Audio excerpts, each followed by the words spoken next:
Adashgan gul.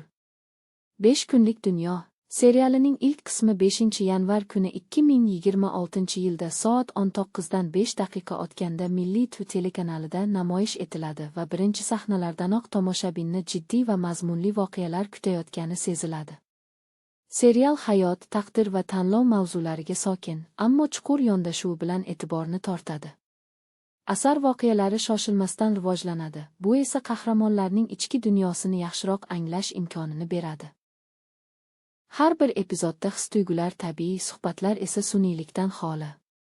Mualliflar tomoshabinga tayyor xulosalar bermaydi, aksincha, kuzatish va mulohaza qilishga undaydi. Aktyorlar ijrosi alohida e'tirofga loyiq, obrazlar ishonarli va hayotga yaqin.